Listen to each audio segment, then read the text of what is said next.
Assalamualaikum warahmatullahi wabarakatuh. Waalaikumsalam warahmatullahi wabarakatuh. Kembali lagi bersama saya Faisal Abdau, mahasiswa Unisula atau Universitas Islam Sultan Agung, yang pada kesempatan kali ini akan memaparkan tentang apa itu suspek yang jarang mungkin ya masyarakat mengetahui. Dan kali ini lewat perwakilan dari KKN periode 12 kelompok 40, kami tidak sendirian, saya ditemani narasumber yang luar biasa. Ini bukan dari dinas kesehatan, tapi dia sangat memahami apa itu suspek kesehatan.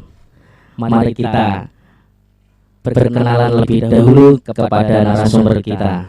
Semoga Bapak mengenalkan diri. Ya, siap. Terima kasih. Assalamualaikum warahmatullahi wabarakatuh. Waalaikumsalam warahmatullahi wabarakatuh. Alhamdulillah, salatu wassalamu ala Rasulillah. La haula wala quwata illa billah, amma ba'd. Pertama, saya ucapkan terima kasih untuk mahasiswa dari Unisula Semarang yang mana sudah meluangkan waktunya untuk berkenan hadir di dalam kebersamaan dalam rangka berbagi ilmu terkait dengan adanya virus COVID-19. Dan pada hari ini, sebelum saya menjelaskan terkait suspek, terlebih dahulu kami memperkenalkan saya sendiri atas Surati, dan untuk riwayat-riwayat kehidupan atau riwayat pendidikan kami, pertama dari usia madrasah ibtidaiyah, terus kemudian saya melanjutkan madrasah sanawiyah atau kita sebut SMP. Terus dilanjutkan setelah SMP saya melanjutkan ke madrasah aliyah atau SMA, di mana SMA atau aliyah saya di Madrasah Aliyah Futuhiyah 1 Meranggen. Setelah itu dengan berjalannya waktu terus melanjutkan ke jenjang pendidikan akademik, yaitu di Setia WS Wali 9 Semarang, dalam rangka untuk menimba ilmu ngangsu kawruh terkait dengan keakademikan. Ya, terima kasih, cukup hanya ini yang saya cukup perkenalan dulu. Terus saya lanjutnya dalam hal suspek, Mas. Karena kita saat ini perlu juga membahas terkait dengan adanya suspek yang mana nanti akan terpapar yang namanya COVID-19. Nah, suspek itu sendiri harus melalui 3, yaitu OTG, ODP, dan PDP. Kadang-kadang masyarakat kalau kita jelaskan ODP itu apa, mungkin tidak paham, Pak. OTG itu apa, terus PDP itu apa. Masyarakat itu pahamnya COVID, penyakit COVID. Yo COVID, loro watuk yo COVID, pilek COVID, semua COVID. Panas yo COVID. Nah, nak masyarakat dijelaskan secara rinci terkait WHO pasti tidak paham. Nah, makanya dalam hal ini perlu adanya sosialisasi terkait dengan suspek COVID-19. Nah, suspek itu dalam arti bahasanya itu adalah orang yang terpapar atau rentan adanya terkena penyakit COVID. Tapi harus melewati yang namanya OTG, orang tanpa gejala. Bisa kadang-kadang orang tanpa gejala itu kita tidak tahu gejala COVID atau tidaknya. Tes COVID positif, COVID ternyata positif. Nah, dalam OTG itu tidak ada dirasa ya tidak ada penyakit, dari pilek atau gimana yang selain pilek yo panas. Itu kadang-kadang nggak terasa, tapi karena kita OTG, karena kita terlalu berkerumun, kumpul sana sini, kan kita nggak tahu penyakit itu kan penyakit halus dan tidak kelihatan juga. Jadi setelah ODP orang dalam pengawasan, artinya orang dalam pengawasan tentu kita sudah tahu. Oh, aku itu panas, oh yang atau otomatis dengan sendirinya kita paham, atau ini bisa jadi gejala COVID. Nah, terkadang orang alah itu penyakit biasa, pilek batuk biasa panas. Oke, terus mari Dari zaman dulu ditunggu-tunggu sampai 5 hari, 7 hari, panas batuknya tidak berhenti. Ya akhirnya dengan sendirinya kita harus paham. Ini mungkin saja gejala COVID. Lah, dengan adanya kemungkinan kewaspadaan kita, mungkin kita salah satunya usaha ya kita ke dokter atau ke puskesmas atau ke tenaga medis. Bagaimana kita tahu ini penyakit COVID atau tidak, harus melewati tes yang ada di medis otomatis. Setelah tes medis itu dapat hasilnya, kalau memang itu positif, otomatis paling tidak dikatakan suspek itu tadi. Nah, suspek itu tadi juga melalui proses. Artinya proses di sini kalau sudah positif, otomatis paling enggak 14 hari melalui itu. Makanya kalau kenapa kita harus karantina 14 hari? Karena 14 hari itu bisa menanggulangi, paling tidak bisa isolasi mandiri, menanggulangi penyakit-penyakit yang dikatakan COVID pada kita. Seandainya pun tidak bisa, kita ada tempat untuk karantina melalui medis. Baik di rumah sakit atau yang pemerintah sudah sediakan tempat untuk isolasi. Makanya saat ini kita harus waspada banget. Karena penyakit itu tidak bisa kita lihat. Percaya atau tidak percaya COVID pasti ada. Kenapa demikian? Banyak orang yang menganggap itu COVID tidak ada.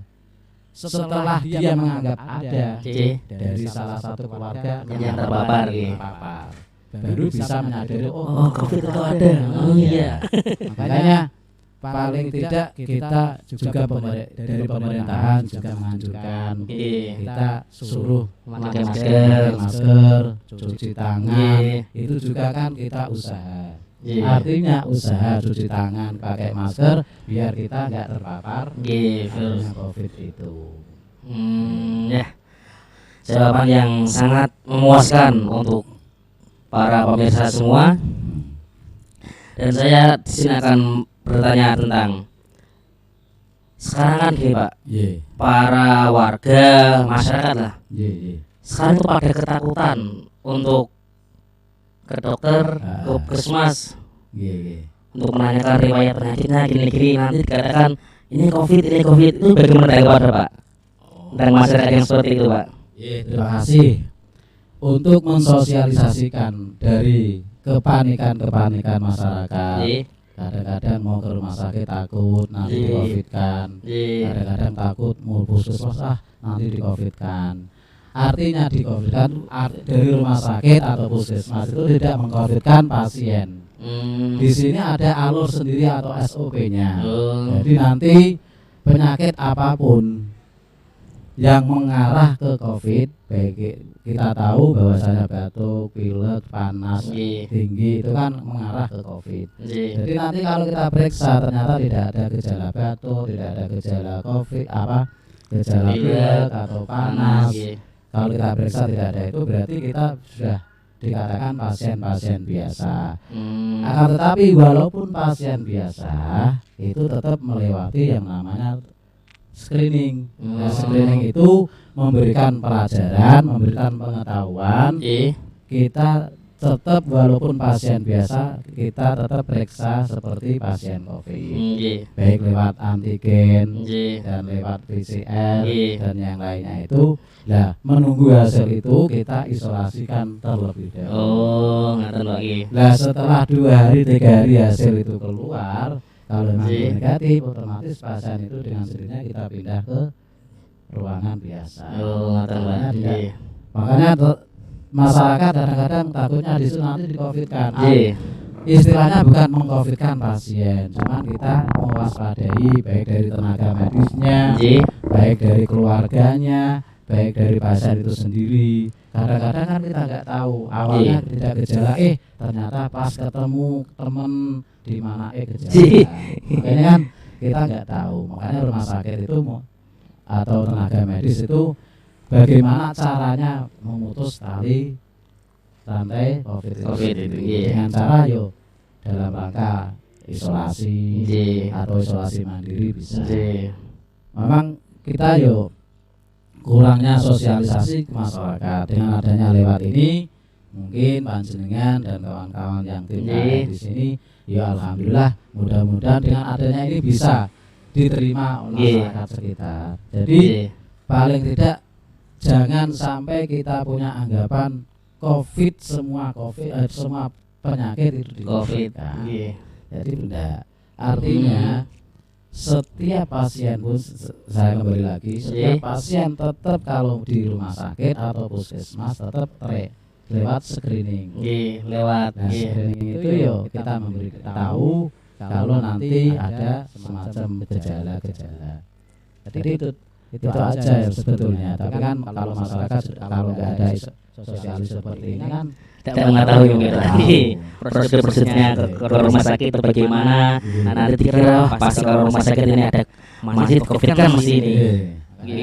Masyarakat pahamnya seperti itu. Jadi penyakit tidak mau punya riwayat penyakit apa, tidak mau di rumah sakit, akhirnya di rumah dirawat sendiri, dan yang merawat tidak tahu ini obat apa yang perlu dikasih pasien. Kalau dibawa ke rumah sakit kan bisa tahu, ini harusnya obat ini penyakit ini, kan artinya kan nanti dari medis tahu.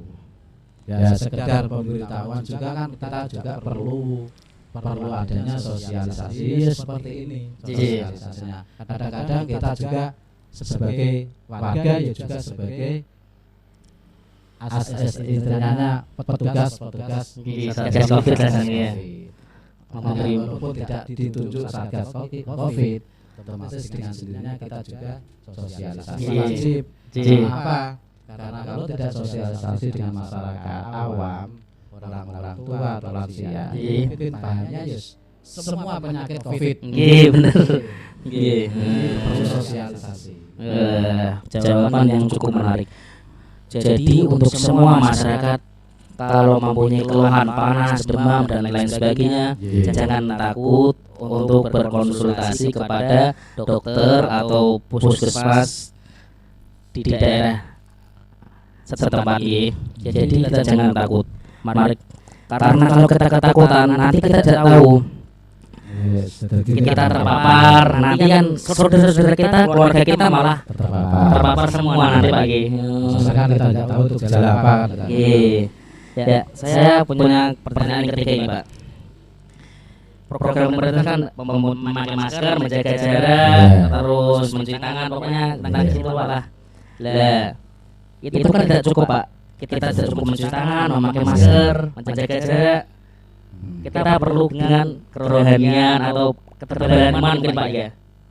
Berdoa mungkin ya, Pak ya. Kalau kewajiban manusia pada Allah atau pada Tuhannya itu memang ada yang namanya doa dan ikhtiar. Dan doa kita harus selalu dipanjatkan setiap hari. Kadang-kadang orang lupa akan doa kepada Allah Subhanahu wa taala. Tapi ada hikmahnya kalau kita ambil hasilnya dengan adanya musibah Covid ini. Paling tidak kita muhasabah takarub kepada Allah Subhanahu wa taala lebih dekat. Kenapa demikian? Karena ini musibah paling besar seperti ini. Seluruh dunia semua merasakan dampaknya ini, Pak.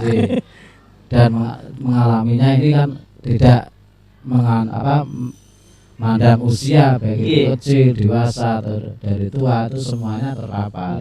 Makanya tidak kita harus berdoa kepada Allah Subhanahu wa taala dalam rangka untuk untuk menjaga iman kita. Jangan sampai dengan adanya musibah ini terus kita seakan-akan lupa yang memberikan musibah. Yang memberikan musibah itu Allah Subhanahu wa taala. Tetap kita juga harus minta kepada Allah Subhanahu wa taala bagaimana dengan adanya musibah ini bisa berakhir. Tidak harus doa aja, kita juga berikhtiar. Setelah ikhtiar usaha kita ke puskesmas atau ke dokter atau ke rumah sakit, ya kita juga sudah yang namanya ikhtiar itu cukup. Dengan ikhtiar tidak, kita juga tawakal kepada Allah Subhanahu wa taala. Dan juga prokes harus digalakan Pak ya. Selain itu juga prokes, karena prokes itu sebagai acuan pemerintah. Dan pemerintah itu tidak membuat program itu tidak ada alasannya, pasti ada alasannya. Nanti kalau kita melanggar prokes dari pemerintah, ternyata gembar-gembor kita ada COVID tidak ada dan ternyata kena, kan kita nggak tahu. Jadi pemerintah itu jauh hari sudah melihat kondisi seperti ini, masyarakat saya harus sehat. Nah, bagaimana keberlangsungan dari masyarakat, dari pemerintahan itu sendiri? Adanya untuk memakai masker setiap hari, terus cuci tangan setiap hari. Paling tidak kita cuci tangan dan masker. Gitu ya. Kita itu tidak harus menggalakkan TKM tidak cukup untuk kita. Kita harus bertawakal, berikhtiar, dan tentu harus berdoa kepada Allah supaya kita terjauh dari penyakit-penyakit. Ya, ini pertanyaan terakhir nih Pak. Dengar-dengar di jenengan ini kan pengurus jenayah COVID Pak iki. Di RSI Pak iki. Apakah pengulasan jenayah kan ini kemarin saya dengar Pak. Wah, kalau di rumah sakit keluarganya tidak bisa mengurus. Apakah dengan syariat itu terjalan atau cuma dimandikan, gampangkan gitu, kafanin, gampangnya sangger-sanggeran dulu, asal-asalan gitu dari rumah sakit. Apakah begitu benar atau tidak Pak? Menjawab hoax yang berkembang seperti itu. Pengurusan jenayah di rumah sakit itu bahaya. Terima kasih untuk pertanyaannya ini. Memang di dalam masyarakat yang saya terima itu, kalau untuk pemulasaran jenazah itu orang berasumsi kalau untuk jenazah COVID itu di rumah sakit tidak dimandikan. Berita seperti itu memang adanya dulu pas MUI pertama kali itu memang ditayamumkan. Dengan adanya perkembangan dokter, kajian-kajian dokter ternyata harus dimandikan. Kalau dimandikan secara tidak langsung kita harus APD. Karena kenapa demikian? APD itu juga mencegah dari penyebaran petugas itu sendiri. Nah, makanya sekarang kita dimandikan. Setelah dimandikan itu kita kafani. Dan kafan itu beberapa lapis, bukan kafan.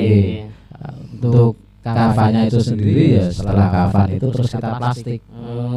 Karena bagaimana di plastik? Karena untuk juga kita mencegah dari paparan itu sendiri.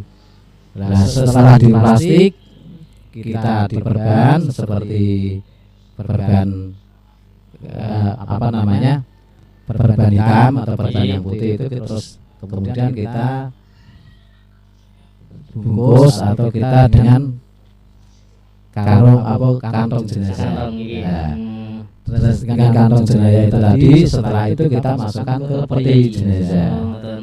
Dan peti jenazah, di dalam peti jenazah itu paling tidak untuk syariatnya jenazah itu dihadapkan ke kiblat. Jadi posisinya miring. Kadang menyiapkan gelu itu Pak yang benar-benar Pak biar menghadap ke kiblat. Gelu itu diletakkan di dalam peti tadi, ditaruh sesuai jumlah dari gelu itu tadi, sebagaimana yang terjadi di masyarakat di makam. Otomatis kita laksanakan sebagai pas ditaruh di dalam peti. Berarti sudah menghadap kiblat Pak. Sudah menghadap kiblat. Karena kita ambil dasar syariatnya. Kalau kita tidak ambil syariatnya, ya apa wujudnya seperti itu sendiri. Jadi pasien terlentang. Kalau kita ambil syariatnya harus ke madhab kiblat. Berarti rumah sakit sudah memenuhi syariat ya? Kiblat itu sudah Pak ya? Jadi kita kajian-kajian seperti itu melalui MUI juga, bekerjasama dengan MUI atau MDS masih yang mengurusi itu semuanya. Makanya kan setiap kali event apapun harus ada yang namanya evaluasi. Evaluasi bagaimana kalau kita laksanakan seperti ini. Terus akibatnya bagaimana, efeknya bagaimana, menurut agama bagaimana, menurut medis bagaimana. Jadi berjalan seiring waktu akhirnya yang tadinya tayamum diganti dengan memandikan. Makanya kan dari masyarakat itu sendiri awalnya memang enggak pemberontakan ada. Mesti Pak. Demikian. Wah ini gak syariat ini kan kadang kan hukum kan mengikuti zaman ya Pak.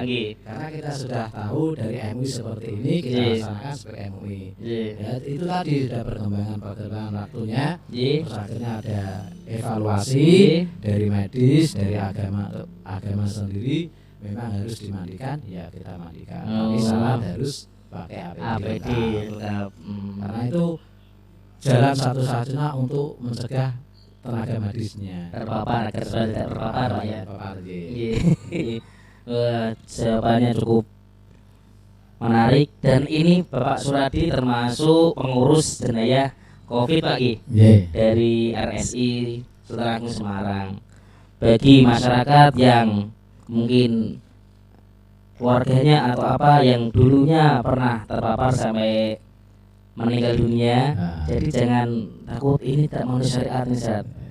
Jawabannya telah dipaparkan langsung oleh Pak Suradi cukup gamblang dan ternyata memenuhi syariat. Dan ini terakhir ini ada beberapa produk ini dari mana Pak ini Pak? GP Ansor Pak dari anggota Gerakan Pemuda Ansor yang saat ini sudah membentuk usaha sendiri. Wah, cukup keren ini. Usaha sendiri itu bergabung dengan Ansor. Kayaknya usaha-usaha itu dari teman-teman anggota-anggotanya. Jadi sekali organisasi Guto Pak. Karena kita dari Ansor sendiri punya prinsip ngaji ngader makar. Wah, cukup luar biasa.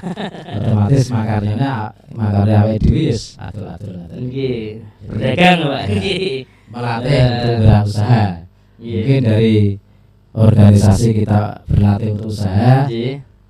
Ya kedepannya mungkin ada tambahan pengalaman akhirnya usaha sendiri. Ini ada beberapa produk nih. Ada kopi Bandaran Pak ya. Ini ada juga garam Sarasa. Garam Sarasa ini produk dari GP Ansor. Untuk memesan hubungi bawah ini. Siap kirim seluruh Indonesia ya teman-teman, jangan lupa menghidupkan ekonomi Nusantara kembali. beli produk dalam negeri. Ini contohnya ini dari organisasi GP Ansor ranting gaji, wah cukup luar biasa.